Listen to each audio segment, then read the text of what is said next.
Welcome back to Dan the Cleaning Man. Are you tired of turning away clients because you don't have the time or staff to take on more work?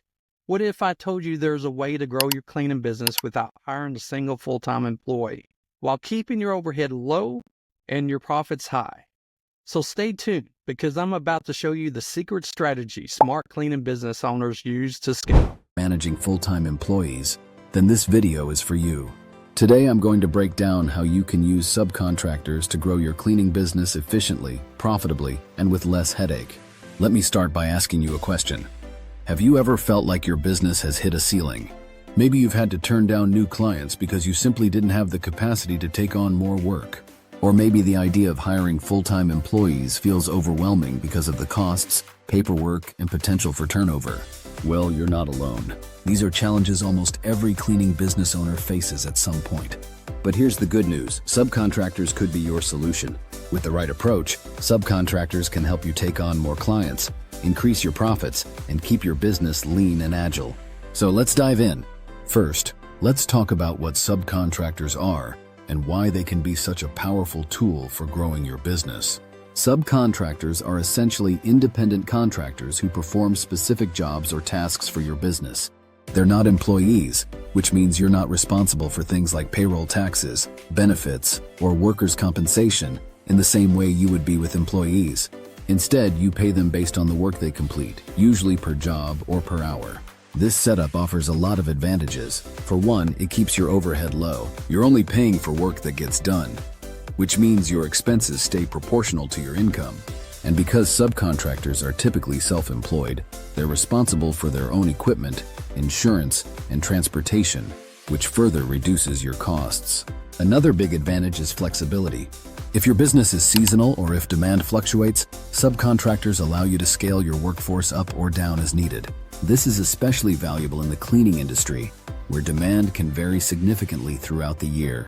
Before we move on to the steps to find and manage subcontractors, I want to quickly remind you, if you're finding this video helpful, please take a second to like the video and subscribe to the channel. It really helps us grow and allows me to keep sharing valuable content like this with you. Thank you so much for your support. Now that we've covered the benefits, let's get into how to find the right subcontractors for your business.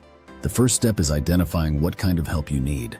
Are you looking for subcontractors to handle residential cleaning, commercial cleaning, or specialized services like carpet cleaning or window washing? Knowing exactly what you're looking for will make it much easier to find the right people.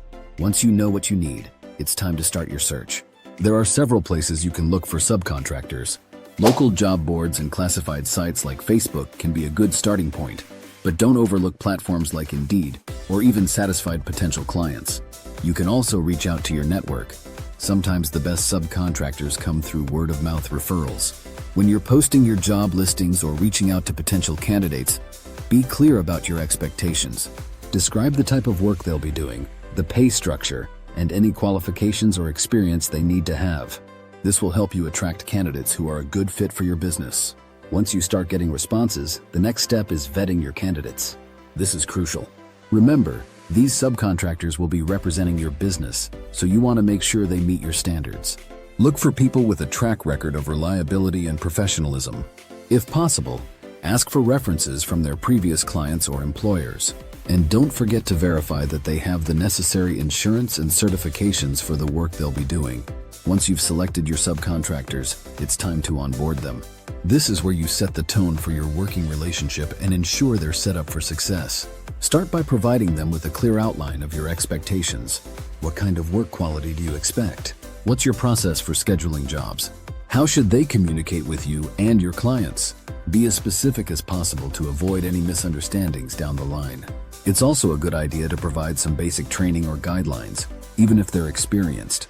This could include things like how to use your preferred cleaning products or equipment, how to interact with clients, and any safety protocols they need to follow. This not only ensures consistency in the quality of work, but also helps build trust between you and your subcontractors. Now let's talk about contracts. Having a solid subcontractor agreement is non-negotiable. This document should outline all the key terms of your working relationship, including pay rates, payment terms, job expectations, and confidentiality clauses.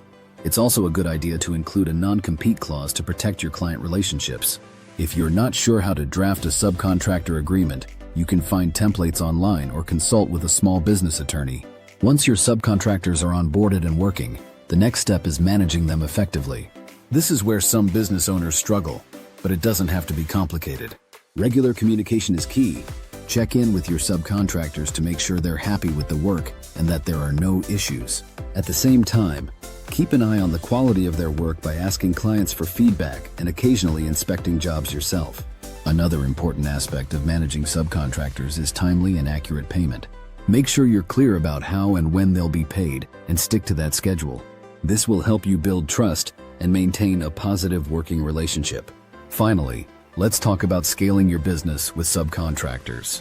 Once you've established a system for finding, onboarding, and managing subcontractors, you can start to focus on growth. Use the time and energy you've saved by outsourcing cleaning tasks to focus on marketing and acquiring new clients.